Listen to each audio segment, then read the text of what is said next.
தஞ்சாவூர் மாவட்டத்தில் உள்ள 8 சட்டமன்ற தொகுதிகளில் போட்டியிடும் திமுக மற்றும் கூட்டணி கட்சி வேட்பாளர்களை ஆதரித்து தஞ்சாவூர் திலகர் திடலில் முதலமைச்சர் மு க ஸ்டாலின் பரப்புரை மேற்கொண்டு வருகிறார். நேரலை காட்சிகள். தமிழ்நாட்டினுடைய நெற்களஞ்சியத்திற்கு நான் வந்திருக்கிறேன். தஞ்சாவூர் வந்ததுமே என்னுடைய நினைவுக்கு வந்தது டெல்டா மண்ணின் மைந்தர் மரியாதைக்குரிய அண்ணன் கோசிமணி அவர்கள்.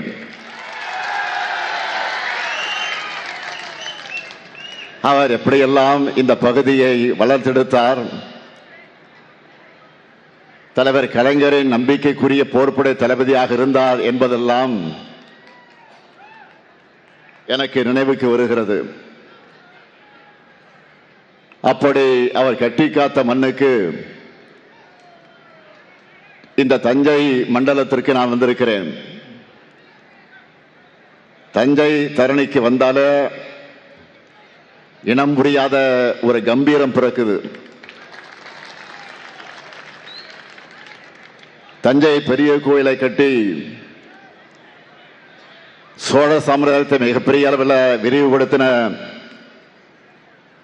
ராஜராஜ சோழனும், கங்கை வரை சென்று வெற்றி கொடி நாட்டின ராஜேந்திர சோழனும் தமிழர்களுடைய கம்பீரத்திற்கு காரணம். இப்படி சிறப்புகளுக்கு பஞ்சமில்லாத மாவட்டத்திற்கு நம் ஆட்சி, இந்த சிறப்பான நம்முடைய ஆட்சி தொடர ஆதரவை கேட்டு வந்திருக்கிறேன். தஞ்சைக்கு நான் வர்றது புதுசா? பல்வேறு நிகழ்ச்சிகளுக்கு, விழாக்களுக்கு வந்ததுண்டு. அரசு நலத்திட்ட விழாக்கள், கல்லணையிலிருந்து பாசனத்திற்கு நீர் திறந்து விடுகிற நிகழ்வு, பீமனோடை தூர்வாரும் பணிகள் ஆய்வு, ஆலக்குடியில தூர்வாரும் பணிகள் ஆய்வு, திராவிடர் கழகம் நடத்திய கலைஞர் நூற்றாண்டு விழா, இங்க இருக்கக்கூடிய மேடையில் இருக்கக்கூடிய சகோதரர் துரை சந்திரசேகரன் இல்லத்தினுடைய திருமண விழா, நாடாளுமன்ற தேர்தல் பரப்புரை என்று இப்படி தொடர்ந்து வந்துகிட்டே இருக்கிறேன். ஏன் அண்மையிலே கூட நம்முடைய அருமை சகோதரர் வைத்திலிங்கம் தலைமையில் பல்லாயிரம் பேர் கழகத்தில் இணைஞ்ச நிகழ்ச்சிக்கு வந்து நான் கலந்துகிட்டு, அது முடிஞ்சதும் டெல்டா மண்டல வெல்லும் தமிழ் பெண்கள் மாநாட்டை தஞ்சாவூர்ல நடத்தினோம். அதுக்காகவும் வந்திருந்தேன். அடுத்து இப்போ என்னுடைய பரப்புரை பயணத்தை தொடங்கினதும் இதே ஒருங்கிணைந்த தஞ்சை மாவட்டத்தை சார்ந்த திருவாரூர் தான். தொடர்ந்து மாநிலத்தில் தெற்கு, மேற்கு, வடக்குன்னு சுத்தி திரும்பவும் இதய பகுதியான டெல்டாவுக்கே வந்துட்டேன். திராவிட மாடல் ஆட்சி, இந்த நல்லாட்சி தொடரணும் என்று தமிழ்நாடு இன்றைக்கு சொல்லுது. அதுக்கு தஞ்சையும் ரெடியா? 200 உறுதியா? 200 உறுதியா? இன்னும் சத்தமா? நன்றி. 200 தொகுதின்னு சொல்லிட்டு இருந்தேன். இப்போ 200 தொகுதியை தாண்டி வெல்வோம் என்ற நம்பிக்கை நாளுக்கு நாள் கூடிக்கிட்டே போகுது.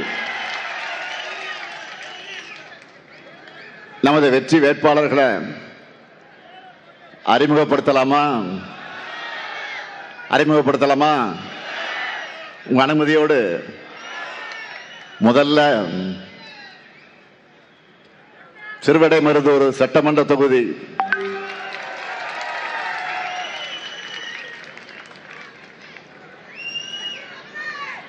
நமது வெல்லும் வேட்பாளர் மாண்புமிகு அமைச்சர் கோவி செழியன் அவர்கள் 3 முறை சட்டமன்ற உறுப்பினர், இப்போ உயர் கல்வி அமைச்சர், திருவிடைமருதூருக்கு புதிய அரசு கல்லூரி கொண்டு வந்திருக்கிறார். தமிழ்நாட்டோட உயர்கல்வித்துறைய உயர்ந்த கல்வித்துறையா மாத்தினது கோவி செழியன் அவர்களுடைய சாதனை. அவருக்கு உதயசூரியன் சின்னத்தில் வாக்குகளை அளிக்க வேண்டும். அடுத்து திருவையாறு சட்டமன்ற தொகுதி நமது வெல்லும் வேட்பாளர் துரை சந்திரசேகரன், தஞ்சை மத்திய மாவட்ட கழகத்தின் செயலாளர், திருவையாறு தொகுதியில் 7 முறை போட்டி போட்டு 5 முறை வெற்றி பெற்றதே இவருடைய மக்கள் செல்வாக்குக்கு சாட்சி. திருவையாறு பேரூராட்சியில் புதிய பேருந்து நிலையம், திருக்காட்டுப்பள்ளியில் கலைக்கல்லூரி, செங்கிப்பட்டியில சிப்காட், இதெல்லாம் இவருடைய சாதனைகள்.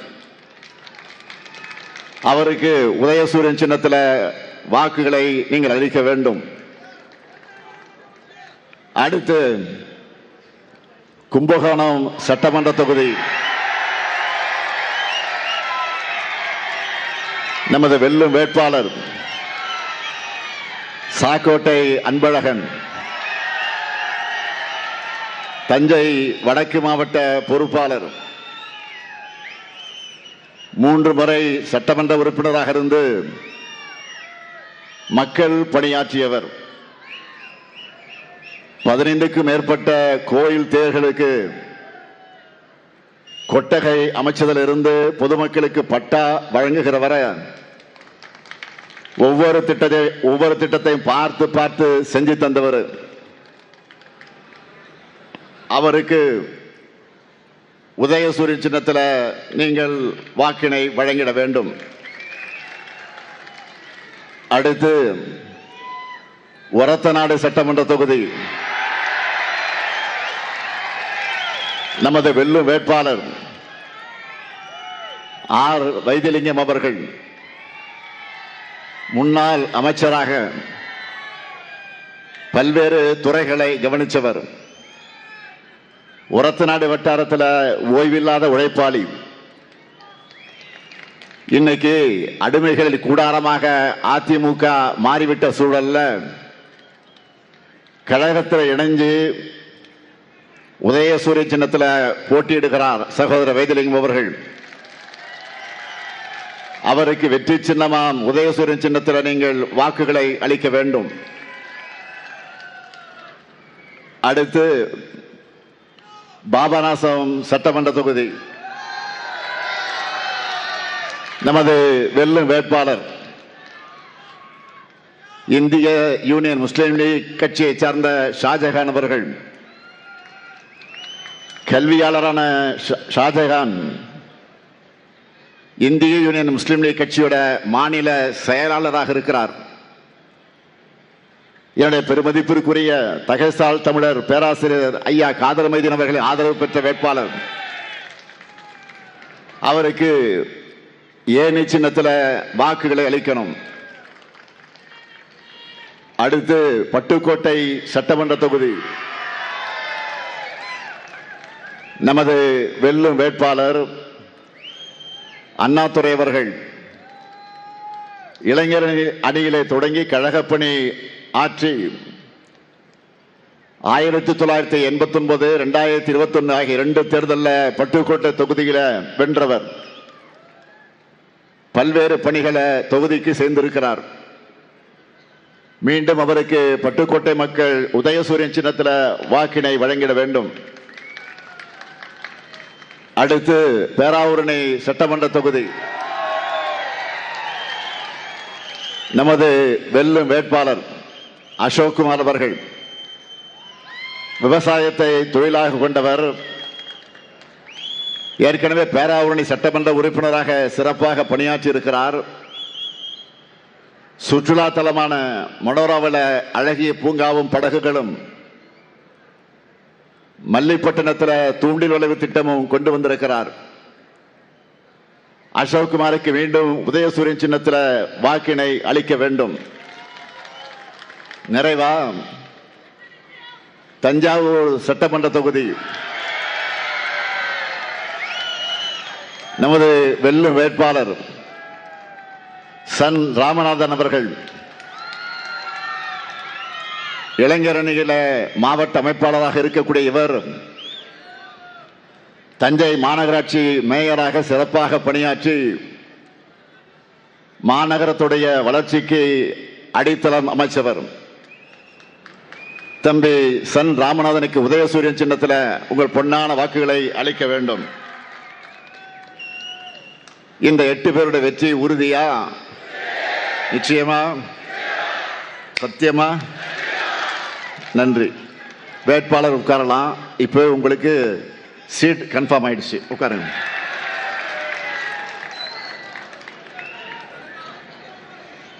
வேளாண்மையில் சிறந்த தஞ்சை மாவட்டம் எல்லா துறையிலும் சிறக்க வேண்டும்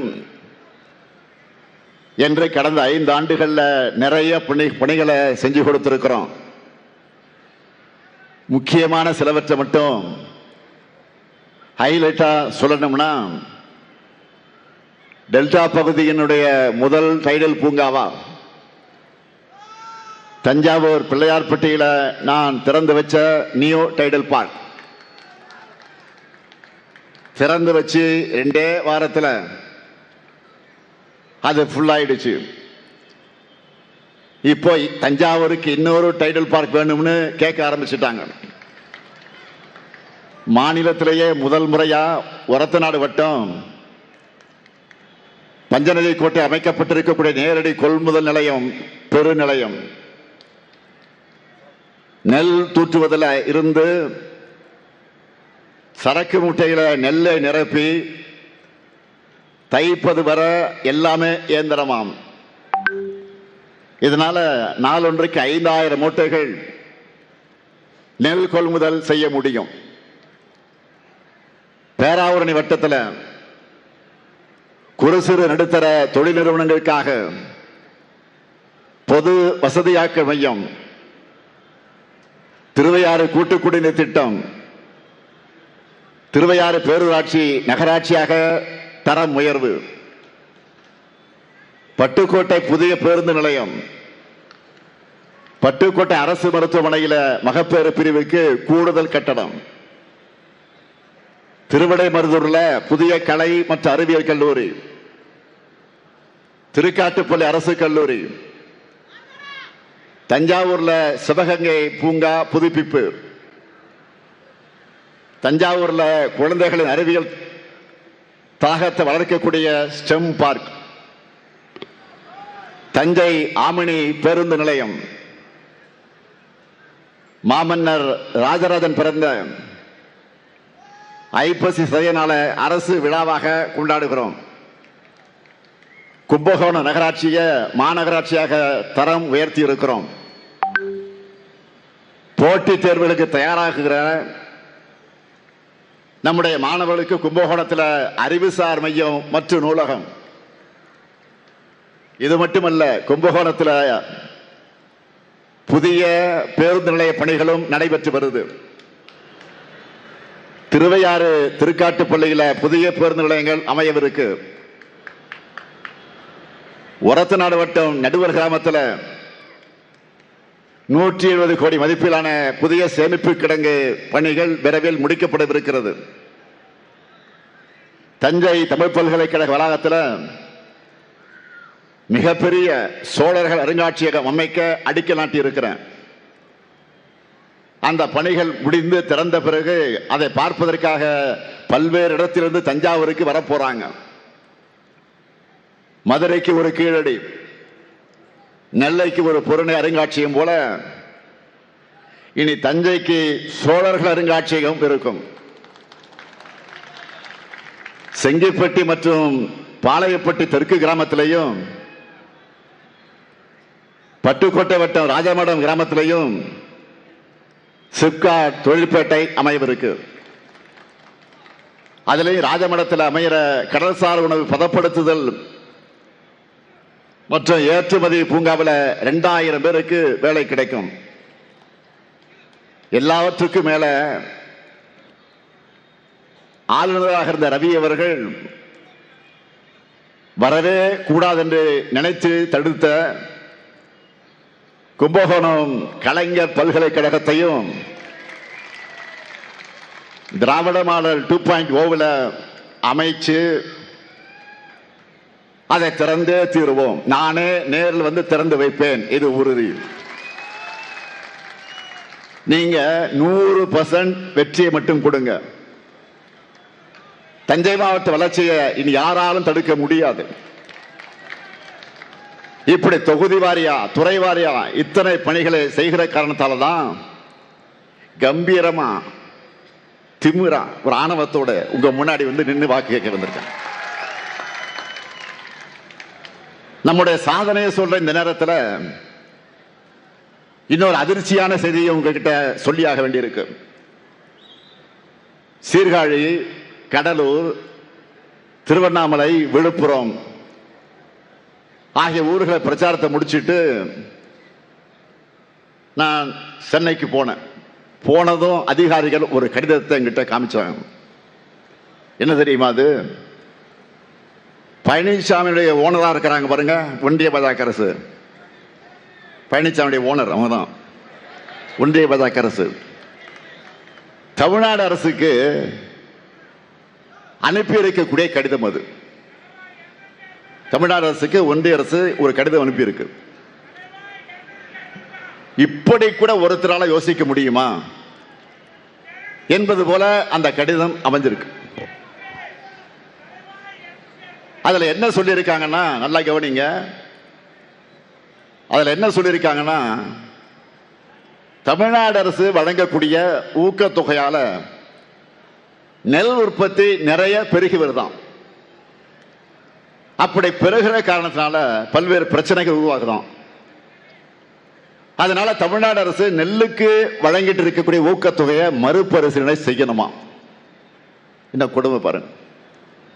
மொத்தத்தில் நெல்லுக்கு ஊக்கத்தொகை வழங்கக்கூடாது என அறிவுறுத்தி ஒன்றிய அரசு நமக்கு கடிதம் அனுப்பியிருக்காங்க. அதுவும் தமிழ்நாட்டை சார்ந்தவர் என மூச்சுக்கு மூச்சு சொல்லிக்கிற அம்மையார் நிர்மலா சீதாராமன் அவர்களுடைய நிதி அமைச்சகம் இந்த கடிதத்தை அனுப்பியிருக்கு. உண்மையிலே தமிழர் என்ற உணர்வு இருந்தா இதுக்காவது பழனிசாமி அவர்கள் வாய் திறந்து அவங்க ஓனரான பாஜகவை கண்டிப்பாரா? வெக்கம், மானம், சூடு, சுரணம் இருந்தா பாஜகவை கண்டிக்க எடப்பாடி தயாரா?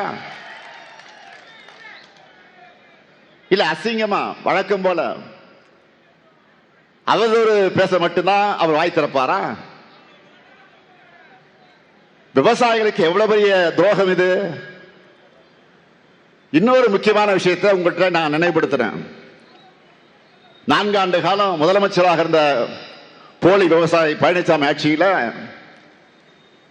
தமிழ்நாட்டுக்கு உணவளிக்கக்கூடிய வேளாண் பெருமக்களுக்கு மாநில அரசு வழங்குகிற நெல்லுக்கான ஊக்கத்தொகையை ₹1 கூட அவர் உயர்த்தி தரல. பச்சை துண்டை போட்டுக்கிட்டு பழனிசாமி விவசாயிகளுக்கு பண்ணதெல்லாம் பச்சை துரோகம் தான் பண்ணார். இதுவே நம்ம திராவிட மாடல் ஆட்சியில் இந்த ஊக்கத்தொகையை சன்னரக நெல்லுக்கு குவிண்டால் ஒன்றுக்கு ₹70 156 ஆகும். பொது ரக நெல்லுக்கு குவிண்டால் ஒன்றுக்கு ₹50 131 உயர்த்தி வழங்கியிருக்கிறோம்.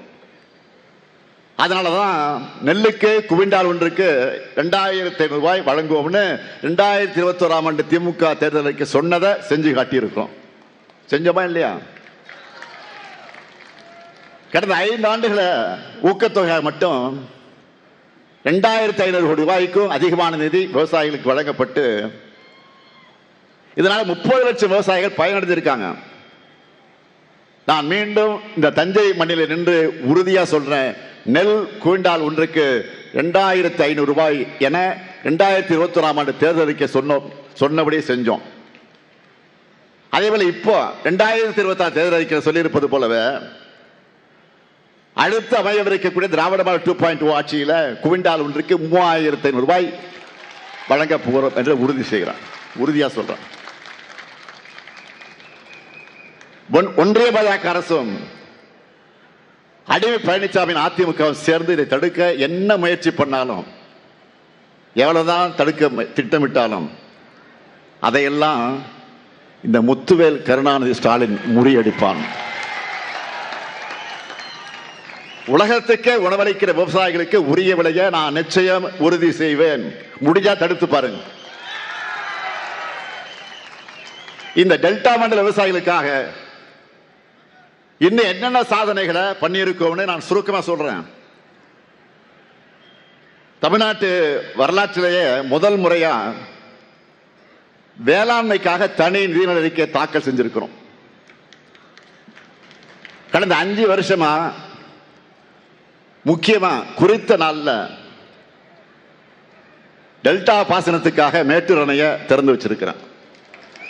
5 வருஷமா தொடர்ந்து நம்ம ஆட்சியில கடந்த 5 வருஷமா மண்ணும் மக்களும் மகிழ்ச்சியா இருக்காங்க.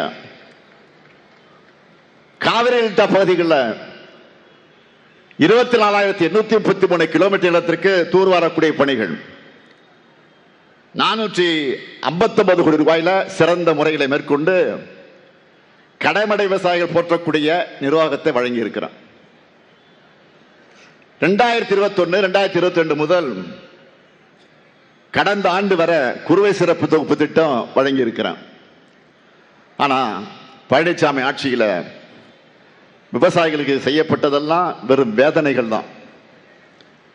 விவசாயிகளுக்கு அவர் செஞ்ச துரோகங்கள் 1, 2 அதையெல்லாம் ஒரு நாள் போதுமா சொல்வதற்கு? போதாது. காவேரி காப்பாளன்னு தனக்குத்தானே பட்ட பேர் வச்சுக்கிட்டாரு. அவர் உண்மையான விவசாயியாக இருந்தா இந்தியா முழுக்க உழவர் பெருமக்களை எதிர்த்து போராடின 3 வேளாண் சட்டங்களை ஆதரிச்சிருப்பாரா? போராட்டம் பண்ண விவசாயிகள் என்ன சொன்னார்? புரோக்கர் வாய்க்குசாம சொன்ன புலுகு முட்டை தான் இந்த பழனிசாமி. அதிமுக ஆட்சியில இந்த டெல்டா மாவட்டங்கள்ல இயற்கை சீற்றம் நடந்தப்போ இங்குள்ள மக்களை காப்பாற்றினாரா பழனிசாமி? இந்த டெல்டா மாவட்டத்தை சார்ந்த அன்றைய அமைச்சர் OS மணியன் வந்தப்போ மக்களை விரட்டி அடிச்சாங்க. சுவர் மேல ஏறி குதிச்சு அவர் தப்பிச்சு ஓடின நிலையெல்லாம் ஏற்பட்டுச்சு. நீங்களாம் பார்த்திருப்பீங்க அந்த வீடியோல. அதெல்லாம் நினைவில்லையா? விவசாயிகளுக்கு PM கிசான் திட்டத்தில் 110 கோடி ரூபாய் ஊழல் நடந்ததும் அதிமுக ஆட்சியில தான். விவசாயிகளுக்கு சேர வேண்டிய நிதியை யாருக்கோ கொடுத்தார் பழனிசாமி. இதுதான் போலி விவசாயியான பழனிசாமி ஆட்சி செஞ்ச லட்சணம். இப்படிப்பட்டவர் யாருக்கிட்ட சேர்ந்திருக்கிறார்? பிரதமர் மோடி தலைமையிலான NDA கூட்டணியில். எப்படிப்பட்ட மோடி அவர்? வணிக சிலிண்டர்களின் விலையை ஏற்றி வியாபாரிகளின் தலையில இடியை இறக்கி இருக்கக்கூடிய மோடி அவர்கள். நாடு முழுக்க வணிக சிலிண்டர்கள் விலை 203 ரூபாய் அதிகரிக்கப்பட்டிருக்கு. இதனால வணிகர்கள் மட்டுமல்ல எல்லாருமே பாதிக்கப்பட்டிருக்கிறாங்க. ஹோட்டல்ல உணவுப் பொருட்களுடைய விலை கடுமையா எகிரிடுச்சு.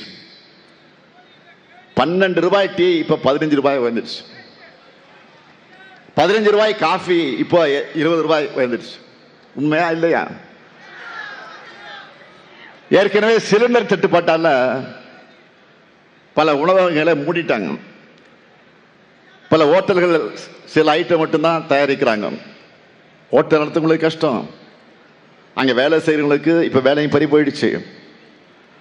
அவசர ஆலோசனை கூட்டம் மோடி அவர்கள் கூட்டம் கூட்டினாரு. ஆனா உருப்படியா எதுவும் பண்ணல. ஏன்னா பாஜக ஆளாத மாநிலங்கள்ல அதிகாரிகளை எப்படி பந்தாடலாம் என்பதுதான் ஒன்றிய அரசுடைய மொத்த கவனம் இப்ப இருக்கு. தேர்தலை தோக்கப்படுற பட்சத்தில் ஏற்கனவே வாக்காளர் பட்டியல் சிறப்பு தீவிர திருத்தம் SIR சொல்லி கொண்டு வந்து இந்தியா முழுக்க கோடிக்கணக்கான மக்களுடைய வாக்குரிமையை பறிச்சிருக்கிறாங்க. அதை முடிச்சிட்டு அடுத்து என்ன பண்றாங்க? தமிழ்நாட்டில் தங்களுக்கு சாதகமான அதிகாரிகள் நியமிச்சு தேர்தலில் தில்லுமுள்ளு பண்ணலான்னு பார்க்குறாங்க. எத்தனையோ தேர்தல்களை தமிழ்நாடு பார்த்திருக்கு. அமைதியான தேர்தலுக்கு தமிழ்நாடு தான் பெஸ்ட் எக்ஸாம்பிள். அப்படிப்பட்ட நம்ம மாநிலத்தில் முதல் முறையா தேர்தலை காரணம் காட்டி தலைமைச் செயலாளர் உள்ளிட்ட பல்வேறு அதிகாரிகளை இப்ப மாத்தி இருக்கிறாங்க. இவ்வளவு பயம் ஏன் அவங்களுக்கு? வாக்களிக்க போற மக்களை திராவிட மாடல் 2.0 வேணும்னு எப்போ டிசைட் பண்ணிட்டாங்க. ஏன் இதை தேர்தல் ஆணையம் பாஜக உணராம இருக்கிறாங்க? அது கூட பரவாயில்ல. நிறைய கட்டுக்கதைகளை சொல்லிட்டு நப்பாசையில் அலைகிறாங்க. இப்படித்தான் 2021 தேர்தல் அப்போ முதலமைச்சர் ஆகிற யோகம் ஸ்டாலினுக்கு இல்லைன்னு சொல்லிட்டு திரித்தாங்க. சொன்னாங்கல்ல, கட்டம் சரியில்லை சொன்னாங்கல்ல. யோகத்தை நம்பி சும்மா இருப்பவனா இந்த ஸ்டாலின்? அதிர்ஷ்டம் இல்லைன்னு அழுத்துக் கொள்பவனா இந்த ஸ்டாலின்? நான் யோகத்தை நம்புறவன் அல்ல, என்னுடைய உழைப்பை நம்புறவன். தலைவர் கலைஞரின் உழைப்பை கற்றுக்கொண்ட மாணவன் நான். அதே போல இப்போ 2020 தேர்தலுக்கு என்னென்ன சொல்றாங்க? இப்ப என்ன சொல்றாங்க? திமுகவில் யாரும் தொடர்ந்து 2 முறை யாரும் முதலமைச்சர் ஆனது இல்லையா. போன முறை நீங்க சொன்னதை உடைச்சு நான் முதலமைச்சர் ஆனேன். 2வது முறை இல்லைன்னு சொல்றாங்கல்ல, அதையும் உடைக்கிறேன் பாருங்க. என் உயிரோடு கலந்திருக்கக்கூடிய தலைவர் கலைஞருடைய அன்பு உடன்பிறப்புகள் இருக்காங்க, மக்கள் நம்பக்கம் இருக்காங்க. எல்லாத்தையும் உடைச்சு 2021 பெற்றதை விட அதிக தொகுதியில் வென்று ஆட்சிக்கு வருவோம் பாருங்க. எதிரிகள் வெட்டிக்கதை பேசிட்டு கனவு கண்டுட்டு இருக்காங்க. நாம தமிழ்நாட்டை முன்னேற்றுகிற கனவை காண்போம். 10 ஆண்டுகள் தொடர்ந்து ஆளும் வாய்ப்பு திமுகவுக்கு கிடைச்சா தமிழ்நாட்டின் வளர்ச்சி எப்படி இருக்கும்னு 2031 நாம காட்டுவோம். ஆல்ரெடி ரிசல்ட் பார்த்துட்டோம். எப்படி தெரியுமா? 2026 தேர்தலின் சூப்பர் ஸ்டாரை இறக்கிட்டோம். சூப்பர் ஸ்டார் தான். சூப்பர் ஸ்டார் யாருன்னு கேட்டா தேர்தல் அறிக்கையை சொல்வோம். இனி யார் வந்தாலும் நம்ம வெற்றி தடுக்க முடியாது. நான் பிரச்சாரத்துக்கு வர்றதுக்கு முன்னாடியே நம்ம சூப்பர் ஸ்டார் டிவி மூலம், பேப்பர் மூலம், சோசியல் மீடியா மூலம் எல்லார்கிட்டையும் பிரச்சாரத்தை ஸ்டார்ட் பண்ணிட்டாரு.